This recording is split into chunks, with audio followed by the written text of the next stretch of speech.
제가 담당하고 있는 분야는 이제 브랜드 경험 기획이라는 직무인데요. 다들 잘 아시는 브랜딩이라고도 유사하기도 하지만 브랜드가 가진 이제 각 요소들을 어떤 경험으로 확장해 나갈 건가를 기획하는 일이라고 설명을 드릴 수 있을 것 같고요. 그래서 좀 작게는 뭐 브랜드 네이밍을 하는 것부터 크게는 오프라인 공간을 기획하는 일까지 그 범위가 좀 넓은 영역의 일을 하고 있습니다. 제 개인적으로 이제 한 10년 가까운 시간 동안 늘 뭔가를 좀 기획하는 사람으로서 이제 일을 해왔는데요.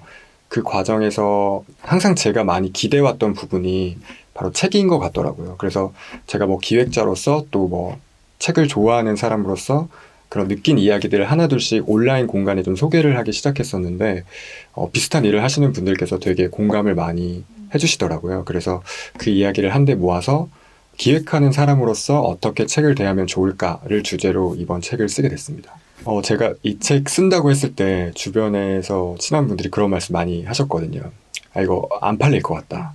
지금이라도 빨리 이제 뭐 유튜브나 인스타그램 같은 거 주제로 쓴다고 얘기를 해라.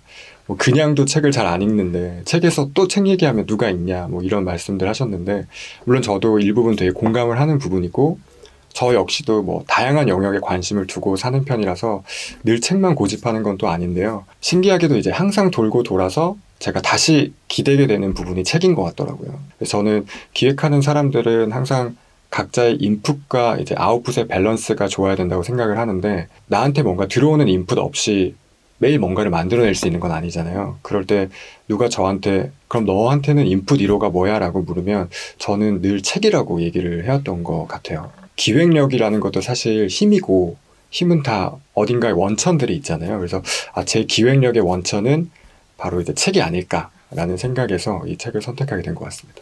저는 이제 기획하는 사람한테 책은 생존 수영 같은 거라고 생각을 하는데요. 보통 이제 생존 수영이라고 하면 막 제대로 된 영법으로 뭐 멋있게 헤엄을 치는 게 아니라 내가 뭐 바다에 빠졌을 때 적어도 빠져 죽지 않을 정도의 최소한의 생명 유지 장치 같은 거잖아요. 그래서 저는 기획하시는 분들은 뭐 다 아시겠지만 사실 기획에 뭔가 왕도가 있는 것도 아니고 딱 정해진 커리어 패스가 있는 건 더더욱 아니니까, 이 넓고 이제 깊은 기획이라는 망망대해에서 적어도 내가 기획자라는 타이틀을 달고 있으려면 어느 정도의 독서 부력은 가지고 있어야 되지 않나라는 생각을 하게 됐고요. 그래서 이제 생존 수영에 빗대서 생존 독서라는 표현을 쓰게 됐습니다.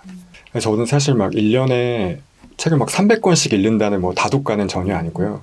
그렇다고 뭐 책을 엄청 빨리 읽는 속독가는 더더욱 아니고, 대신 책이 가지고 있는 모든 요소를 너무 사랑하고 이제 그 요소들을 하나하나 뜯어보기 좋아하는 사람이라고 생각을 해요. 사실 뭐 책을 그냥 한 권 읽고서 탁 덮어버릴 수도 있는 거지만 따지고 보면 그 안에 숨은 요소들이 엄청 많다고 생각을 하거든요. 그리고 그것들은 이제 다 기획이 된 거잖아요. 뭐 작가나 편집자, 출판사가 서로 머리를 맞대고 어떻게든 본인들이 전달하고 싶은 메시지를 최상의 결과물로 이제 기획하려고 애쓴 거다 보니까 저한테 책은 이제 더없이 완벽한 기획물이고 좋은 공부 자료가 되는 거라고 생각하고요. 뭐 책 표지부터 뭐 제목, 부제, 목차 이런 건 물론이고, 뭐 작가의 언어, 화법, 문체, 리듬 이런 거 하나하나 다 따라가다 보면 저는 책을 읽는데도 오감이 되게 필요하다는 생각을 항상 하거든요. 저는 이 과정이 되게 재밌는 것 같고, 제가 이런 얘기하면 사실 뭘 그렇게 고생하면서까지 이제 책을 읽냐라고 하시는 분들도 있는데요. 저는 개인적으로 책을 읽고 나서 이 책이 나한테 준 좋은 경험들이 금방 휘발돼서 사라져버리는 게 되게 아깝더라고요. 그래서 어떻게든 그것들을 좀 붙잡아 놓고 싶어서 애를 쓰고 그 결과물들이 하나씩 이제 제 독서 루틴으로 자리를 잡게 된 것 같아요. 사실 저는 약간 아이러니하게 뭐 독서법 이런 거에 조금 알러지가 있는 편이고요. 그래서 뭔가 책을 가지고 법칙 같은 거 만들어 놓는 거 좀 질색하는 편인데요. 대신 이렇게도 좀 책을 읽어볼 수 있구나. 그리고 나도 나 나름대로 독서에 대한 어떤 관점이나 스타일을 가져보면 좋겠다라는 생각을 갖는 게 훨씬 좋다고 생각을 하거든요. 그런 의미에서 제 독서 스타일을 하나 소개를 드리자면, 저는 특이하게 책 제목을 모으는 취미를 가지고 있는데요. 뭐 제가 직접 읽은 책이든 아니면 아직 읽지는 않았지만 서점에서 이제 보고 인상 깊게 다가온 책 제목이 있으면 따로 저는 엑셀에다가 쫙 정리를 해놓는 편이거든요. 가끔 그렇게 정리된 제목들만 봐도 좀 요즘의 시대상이 보이는 것 같은 느낌을 받을 때가 많은데요. 요즘 사람들이 원하는 메시지가 이런 거구나. 우리 시대가 바라는 목소리가 이런 거구나 하는 걸 느낄 수도 있고, 동시대를 사는 사람들이 가지는 화법이나 우리의 언어가 어떤 건지도 볼 수 있어서 저 개인적으로는 굉장히 좋아하는 취미 중에 하나고요. 제가 이제 대학을 졸업할 때쯤 한 10년 전은 다들 뭔가 푸시하는 메시지가 되게 많았거든요. 열심히 살아야 된다. 뭐에 미쳐라. 이런 류의 제목들이 굉장히 많아서 사람들한테 더 노력하고 더 자기를 몰아붙이는 화법의 제목들이 굉장히 많았던 것 같은데 요즘은 위로의 화법이 되게 많은 것 같아요. 그래서 뭔가를 다그치기보다는 지금 상태로도 되게 잘하고 있고 또 너는 너 다음을 가지고 있으니까 그것만으로도 충분하다 이런 식의 화법이 굉장히 많은 것 같아서 그런 제목들이 주는 어떤 시대적인 화법을 읽다 보면 요즘 사람들한테 말을 걸 때는 어떤 스타일로 말을 걸어야겠구나. 요즘 사람들이 듣고 싶어하는 이야기는 어떤 이야기구나. 이런 것들이 좀 보이는 것 같아서 저는 굉장히 책 제목을 모으는 데서 도움을 좀 많이 받고 있는 편입니다. 또 하나는 이제 필모라는 취미인데요. 이건 이제 제가 이름을 붙인 단어인데 다들 필사는 잘 아시잖아요. 요즘 많이 하시기도 하고. 근데 이제 필사가 베껴서 쓰는 거라면 필모는 작가의 글을 모방해서 내 글을 써보는 거라고 할 수 있는데요. 사실 모든 작가는 다 각자의 분위기랑 인격이 그 글에 녹아 있거든요. 그래서 제가 그 작가가 되었다는 생각으로 직접 글을 써보는 걸 종종 해보곤 하는데요. 예를 들면 무라카미 하루키처럼 되게 섬세하면서도 조금은 약간 날카롭고 냉소적인 그 페르소나를 빌려서 내 일기를 써볼 수도 있는 거고, 김은 선생님처럼 굉장히 선이 굵고 힘 있는 문체로 내가 뭔가를 주장하는 글을 써볼 수도 있는 거라고 생각하고요. 개인적으로 이 필모의 맛을 좀 드리면 필사보다 훨씬 재밌고 생동감 있게 책을 읽어 나갈 수 있다고 생각을 합니다. 가장 최근에 모아놓은 이제 책 제목들을 조금 설명을 드리면 고레하다 히로카즈 감독의 작은 이야기를 계속하겠습니다라는 책이 있어요. 이제 다들 잘 아시겠지만 그렇게 아버지가 된다라는 영화를 만든 일본 감독이 쓴 책인데요. 세상에 할 수 있는 이야기들이 너무 많지만 영화 감독이 할 수 있는 이야기는 거대한 담론이 아니라 굉장히 작은 곳에 붙어있는 미세한 이야기들이고 그 미시적인 관점에서 풀어내는 이야기들이 의미를 갖는다라는 그런 의미에서 이제 작은 이야기를 나는 계속하겠다라는 이제 책 제목이 있었고요. 그다음 이제 MBC 이면주 아나운서님께서 쓰신 우리는 매일을 헤매고 해내고라는 책이 있어요. 그것 역시도 정말 제목을 딱 보자마자 저는 그러게 나 역시도 하루를 되게 헤매면서 살고 있는데 또 그러면서도 그 와중에 내가 해낼 것들을 좀 하나하나 차근차근 해내고 있구나라는 생각에서 굉장히 좀 위로를 많이 받았던 제목이기도 하고요. 또 이제 태희 작가님의 우리의 결이 같기를 바란다라는 제목이 있어요. 그게 이제 사랑하는 사람과의 어떤 우리의 생각과 관점이 좀 비슷했으면 좋겠다라는 의미의 제목인데요. 저는 결이라는 단어를 되게 좋아하는데 결이 맞는 사람을 만난다는 거는 이렇게 뭔가 물이 흘러갈 때 내가 굳이 다른 에너지를 부여하지 않더라도 자연스럽게 힘들이지 않고 흘러갈 수 있는 같은 결을 가지는 거라고 생각하거든요. 그런 의미에서 되게 우리라는 단어도 한번 다시 생각해 볼 수 있는 제목이었고 결이라는 워딩도 한번 다시 생각해 볼 수 있는 제목이어서 되게 좋았던 제목이었던 것 같습니다. 좀 저는 다양하게 읽고 싶어서 보통 제가 이제 2주에 3권 정도의 책을 고르거든요. 2주마다. 근데 그 중에서 요즘 이제 제가 고르는 방식은 첫 번째는 저의 업무와 연관이 좀 있는 책들. 그리고 두 번째는 업무와는 연관이 없지만 제가 좀 관심이 가는 분야의 책. 그리고 세 번째는 이거는 내가 평소에 진짜 관심을 안 두는 분야인데 이번 기회 아니면 굳이 읽어볼 기회가 없을 수도 있겠다라는 책들을 주로 고르고 있고요. 아무래도 이제 업무와 관련된 책들은 조금 딱딱한 제목도 많고 명사 하나로 된 제목도 많은데 이제 수필이나 에세이 같은 경우는 굉장히 대화체로 이제 말을 거는 듯한 제목들이 굉장히 많고 그 문장 하나로도 사람들의 마음을 사로잡는 메시지를 담아야 되는 제목들이 많다 보니까 제가 이제 자주 모으게 되는 제목의 유형들은 좀 수필이나 에세이 같은 쪽이 많긴 한 것 같아요. 저는 이제 보통은 전자책보다는 이제 일반 종이로 된 책을 좀 좋아하는 편인데요. 보통 이제 책을 읽는다는 거는 그냥 내용을 읽는다고 생각하시는 분들이 많은데 저는 책의 본질은 읽는 경험이라고 생각을 해요. 근데 그 읽는 경험이라는 게 내용을 이해하는 것뿐만 아니라 책이 가진 물성이라던가 뭐 책의 표지, 아까 말씀드린 뭐 제목, 부제, 그리고 그 안에서 느껴지는 다양한 구성들, 목차들 이런 것들도 다 제가 느끼고 읽어낼 수 있는 요소들이라고 생각을 하거든요. 그런 의미에서 보자면 사실 오감을 좀 열고 보는 게 훨씬 책을 풍부하게 즐기는 거라고 생각을 하고요. 이제 저는 가끔 가다가 책 제목이 마음에 안 들면 제가 좀 바꿔보기도 하고요. 그리고 책 표지가 좀 생뚱맞은 것들도 되게 많거든요.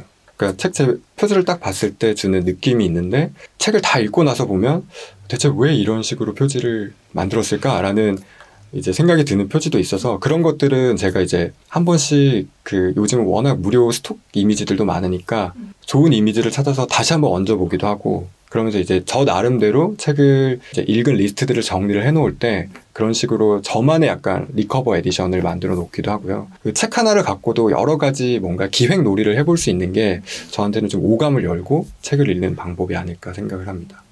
네, 두 가지인 것 같은데 첫 번째는 일단 저는 그 작업들이 되게 재밌고요. 두 번째는 제가 늘 얘기하는데 왜 그렇게 책을 열심히 읽냐라고 하면 저는 늘 일을 조금 더 잘하고 싶어서 책을 읽는다라고 말씀을 드리거든요. 아까도 말씀을 드렸지만 저는 책이 주는 그 기획의 관점들이 되게 생생하다고 생각하는데 저희가 책을 읽고 나서 덮어버리면 나중에 가서는 잘 기억이 안 나잖아요. 보통 제 주위에도 책을 잘 안 읽으시는 분들 중에 나는 책을 읽어도 기억이 잘 안 나 이런 분들 되게 많거든요. 저도 똑같아서 어떻게든 그 책이 주는 경험들을 내 걸로 좀 붙들어 놓고 싶은 욕심이 큰 것 같아요. 근데 그 욕심들이 이제 하나하나 조금 재미있는 취미로 많이 발전을 한 것 같고 그 취미들이 또 시간을 거듭하면서 또 새로운 영역으로 뻗어가면서도 여러 가지 시도를 해볼 수 있게 한 것 같고 네, 그런 것 같습니다. 모든 책을 그렇게 할 수는 없지만 제가 책에서도 이제 소개를 드린 내용인데 저는 어떤 책을 읽든 간에 그 책이 좋았든 좀 아쉬웠던 그 이유들을 뭐 한 문장 혹은 뭐 두세 문장 정도로 요약해서 다 정리를 좀 해놓는 편이거든요. 그래서 가끔 가다가 이제 몇 년 전에 읽었던 그 리스트들을 보면 내가 이 책을 이래서 좋아했었구나 라는 생각에 좀 다시 한번 읽어보기도 하고 어떤 경우는 좀 이 정도까지 싫은 책은 아니었는데 내가 왜 이렇게 시니컬하게 비판을 해놨을까 정말 그런 책인가 싶어서 또 다시 꺼내보기도 하고 해서 뭔가 그렇게 책이 좋았던 이유, 아쉬웠던 이유를 좀 많이 정리를 해놓는 편입니다. 이제 제 책 그 챕터 중에 이유를 찾다 보면 조금 더 선명해질지 몰라라는 챕터가 있는데요. 저희가 이제 누군가한테 그 책 어때? 물어보면 보통 되게 재밌었어? 뭐 읽을만해? 아니면 뭐 저자가 되게 글을 잘 써? 이 정도로만 되게 평가를 하거든요. 뭔가 되게 구체적이고 풍부하게 평가하는 경우가 좀 드문데 저는 뭐 굳이 책이 아니더라도 자기가 좋아하는 부분에 대한 이유를 조금 더 선명하고 생생하게 표현을 하면 거기에 대한 애착이 훨씬 커진다고 생각을 하거든요. 그래서 저도 초반에는 그런 이제 제가 평가를 하는 글들이 되게 단순하고 반복적인 표현들이 많았어요. 뭐 되게 재밌다, 뭐 배울 점이 많다 이런 식으로 썼다가 지금은 문장들을 가지고 그 문장은 굉장히 힘이 있고 작가가 그 문장에 책임을 질 줄 알고 그 문장을 끌어가는 힘이 있다. 뭐 이런 식으로 표현을 하기도 하고요.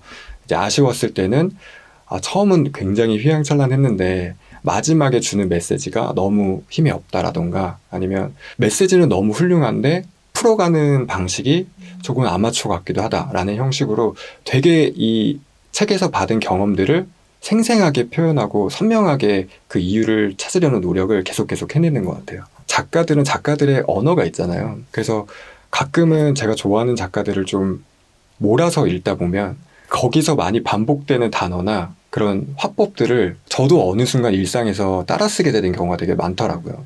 아까도 제가 필모라는 취미를 말씀드렸지만 뭔가 그 사람의 문체나 그 사람의 인격을 좀 빌려가지고 말을 하고 글을 쓰다 보면 정말 그 작가를 굉장히 잘 이해하고 또 이게 나한테 맞는 언어인가? 라고 나도 좀 이해하게 되는 기회가 되는 것 같아서 저는 그런 책에서 나오는 언어들이나 화법들을 또 적용을 해보는 것도 되게 좋다고 생각을 하고 있어요. 저는 제일 쉬운 방법은 뭔가 책을 읽다가 좋은 부분이 있으면 그 뒷부분을 연달아서 내 생각을 붙여 써볼 수 있다고 생각을 하거든요. 그러니까 보통은 작가가 일부러 좀 비워놓은 부분도 있고 뭔가 되게 재밌었는데 탁 끊고 다시 다른 챕터로 넘어가는 경우도 있어요. 그럴 때는 내가 뭐 몇 줄 문장이라도 그 사람이 마치 이어서 쓴 것처럼 제가 제 나름대로 그 사람의 빙의해서 글을 써보는 게 필모에 가장 쉽게 시작할 수 있는 방법이라고 생각을 하고요. 또 그런 연습을 계속 하다 보면 나한테 맞는 글 스타일을 찾는데도 굉장히 큰 도움이 되는 것 같아서 저는 좀 강추드리는 네, 취미 중에 하나입니다.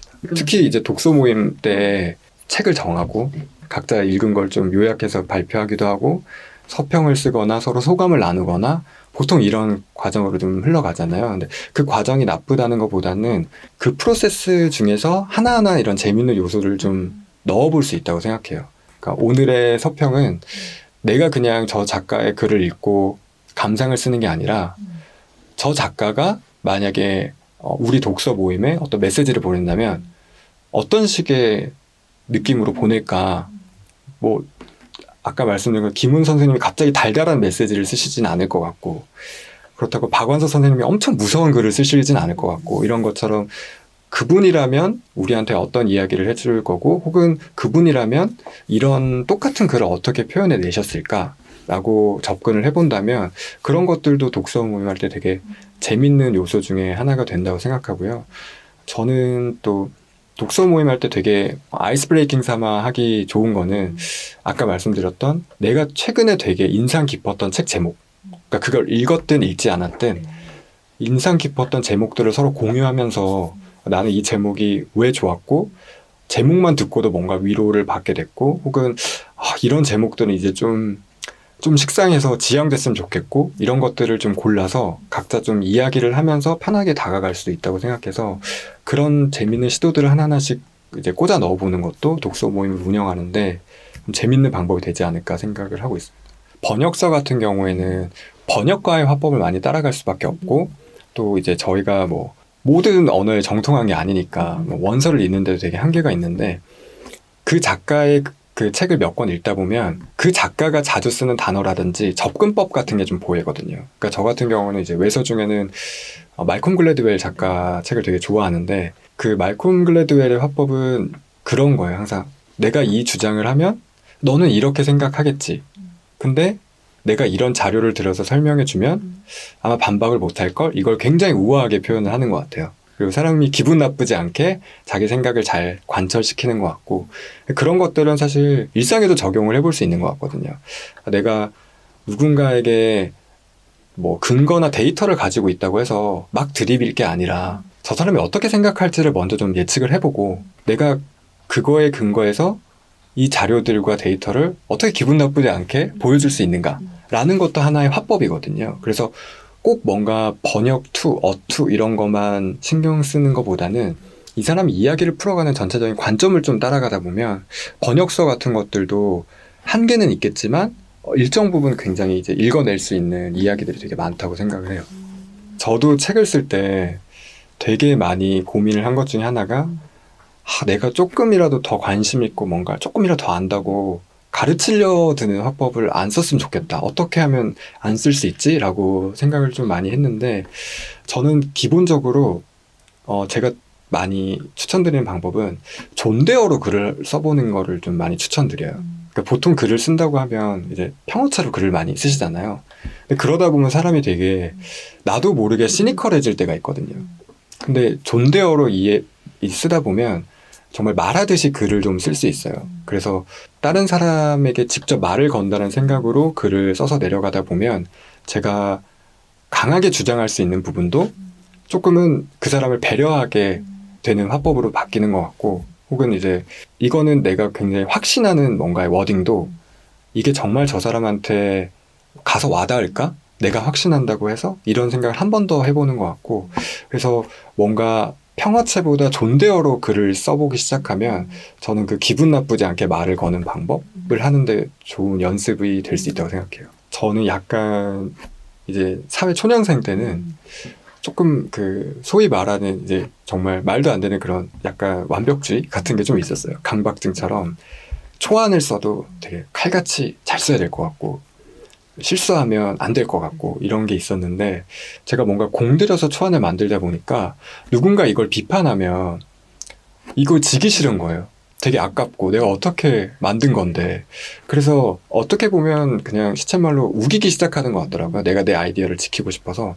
근데 그게 이제 얼마나 의미 없다는 거를 이제 연차가 쌓이면서 알게 되니까 아, 이게 뭔가 초반에 뭔가를 정확하게 시작하는 것도 물론 중요할 수 있지만 이게 사람들과 대화를 하면서 내가 얼마나 유연하게 변해가는가에 따라서 얼마든지 좋은 게 만들어질 수 있으니 내가 좀 받아들이는 입장이 돼야겠다.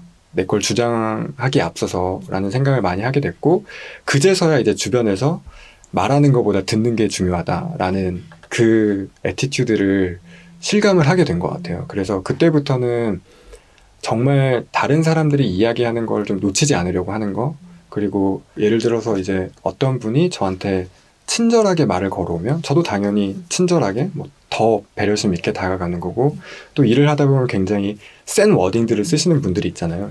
그렇다고 제가 똑같이 나아가면 정말 이렇게 평행선만 긋는 거니까 그때는 또 어떻게 접근을 해서 저분이 좀 녹아내릴 수 있는 포인트를 찾을 수 있을까를 많이 고민하게 되는 것 같고요. 네, 저도 이제 초반에 비해서는 좀 스타일이 많이 바뀐 것 같아요. 저는 서점 가는 거 정말 좋아하고요. 또 자주 가는 편이고, 실제로 이제 그 제가 이제 몇 년 전 이사할 때도 저희 집 아래 서점이 있거든요. 근데 그걸 되게 중요한 포인트로 삼아서 이사를 하게 됐는데요. 저는 뭐 책을 보러 가는 것도 당연히 있지만 오히려 서점은 사람을 좀 구경하려고 가는 것 같아요. 그러니까 사실 저희가 뭐 어떤 공간을 가더라도 내가 모르는 낯선 사람들이 무슨 생각을 하고 있는지, 어떤 거에 관심을 두고 있는지를 알아차리기가 되게 불가능하잖아요. 뭐 지하철에 같이 타도 저 사람이 무슨 음악을 듣고 있는지, 핸드폰으로 뭘 보는지를 잘 파악하기가 힘든데, 서점은 그 사람이 어떤 책을 보고 있는지, 어떤 섹션에 가 있는지, 베스트셀러는 사람들이 어떤 책들을 또 궁금해하는지, 많이 손이 가는지, 이런 것들을 좀 파악해 볼 수 있어서 되게 재밌다고 생각을 하고요. 그리고 저는 이제 평소에 책을 잘 안 읽는 사람도 서점 가는 건 또 좋아하는 분들이 있거든요. 그리고 책을 잘 접하지 않더라도 서점에 데려다 놓으면 몇 분 안 돼서 자기가 원하는 책 한 권을 그래도 고르고 훑어보기 시작해요. 그러니까 자기도 모르는 자기의 어떤 관심사, 그런 것들을 스스로 찾아갈 수 있게 해주는 공간이 서점이라고 생각을 해서, 그래서 저는 이제 서점을 잘 들여다보는 것만으로도 좀 시장 조사 버금가게 좋은 인사이트를 얻을 수 있을 때가 많은 것 같아요.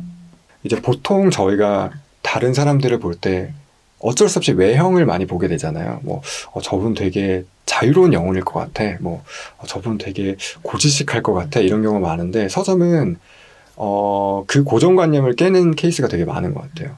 저는 그 몇 년 전쯤에 굉장히 이제 나이가 좀 많으신 노신사분께서 그 만화로 읽는 재즈의 역사라는 책을 보고 계신 걸 본 적이 있거든요. 근데 굉장히 빠져들어서 보고 계신다는 거를 표정에서 읽을 수 있을 정도로, 그럼 이제 상상의 나래를 펴기 시작하는 거예요. 왕년에 뭔가 드러머셨거나 아니면 뭐 배철수 선생님 못지않은 음악 애호가거나 평론가시거나 그러진 않을까 하는 생각도 하게 되고, 또 뭔가 금방이라도 막 쇼미더머니에 나갈 것 같이 옷을 입은 그런 청년인데 부동산 책을 엄청 탐닉하는 경우도 있거든요. 그랬을 때는 그래도 또 저 영혼은 저 영혼이고 또 현실을 사는 영혼은 또 저 영혼이구나라는 생각을 또 하게 되고, 뭐 가끔은 이제 고등학생이나 이런 교복을 입은 친구들이 뭐 제주도 여행책 이런 거 보고 있는 경우가 있거든요. 그럴 때는 짠한 마음도 있고, 또 지금이라도 저거 덥지 말고 저 책 사서 이번 주말에라도 친구들이랑 여행을 갔으면 좋겠다라는 약간 응원의 마음도 좀 생기고 그런 것 같아요.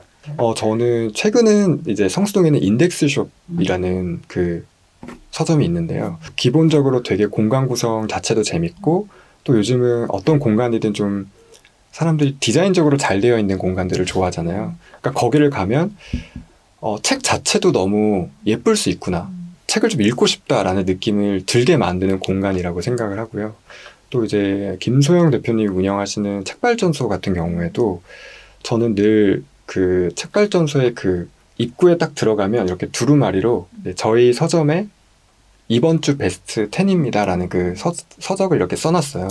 그 서적들을 먼저 읽고 들어가는 게 뭔가 저를 되게 잘 맞이해주는 것 같아서 되게 재밌는 경험인 것 같고, 잘 아시겠지만 최인화 책방 같은 경우에도 그 책 한 권 한 권마다 이 추천사들이 다 좀 들어가 있어요. 그래서 저희가 보통 볼 때는 뭐 책 제목 보다가 목차 좀 보다가 관심 가는 부분 좀 펼쳐 좀 읽다가 살까 말까 망설이다가 결정을 하는데, 체인저 책방은 가면 그 북카드의 추천사를 딱 읽고 나면 어떨 때는 책 내용을 볼 필요도 없이 아 이건 사야겠다라고 해서 그냥 탁 사서 들고 오는 경우도 있어서, 요즘은 그런 독립 서점들이 되게 많아지고 또 개인이 재밌게 잘 운영하시는 서점들이 워낙 많은 것 같아서, 어딘가에 여행을 가실 때도 뭐 카페나 맛집도 좋지만 그 주변에 약간 작은 서점들을 중심으로 돌아보시는 것도 전 되게 좋은 경험이라고 생각해요. 제 직무가 브랜드 경험 기획이거든요. 그래서 누가 이제 저보고 너가 하는 일이 뭐냐고 물으면 늘 저는 경험의 동선을 만드는 일을 하고 있습니다, 이런 표현을 많이 쓰는데요. 우리가 이제 A라는 지점에서 B라는 지점으로 이동을 할 때 결국 어떤 동선을 거쳐서 오느냐에 따라서 그 경험의 양과 질이 달라진다고 저는 생각을 하거든요. 그런 측면에서 보자면 어떤 첫인상을 주고 이제 어떤 경험을 제공하고 어떤 기억을 남길 건가를 기획하는 저도 일종의 동선을 설계하는 사람이 아닐까라는 생각을 하고요. 저는 책이야말로 이 작가들이 만든 각자의 동선을 또 이해하고 경험하는 데 너무 좋은 도구라고 생각을 하거든요. 가끔 책을 좀 잘 안 읽으시는 분들 중에 이런 말 하는 분들이 계신데요. 내가 그 책을 보니까 안 읽어봐도 되게 뻔해. 하려는 말이 뭔지 알 것 같고 주제도 뻔하고 100% 틀린 말은 아닌데, 사실 중요한 건 동일한 주제나 메시지더라도 그걸 어떻게 풀어냈는가를 들여다보는 게 되게 중요하거든요. 독자들을 A에서 B로 이동시키기 위해서 이 작가는 어떤 방법으로 또 어떤 노력을 하고 있는가, 이걸 들여다보면 사실상 모든 게 기획의 관점하고 좀 맞닿아 있다는 생각을 많이 하게 되고요. 그러니 이제 책을 통해서 이 각가지 동선들을 따라가고 이해를 해가다 보면 그럼 나는 어떤 동선을 만들면 좋을까? 라는 그 기획자로서의 오리지널리티를 찾는데 굉장히 큰 도움이 된다고 생각을 합니다.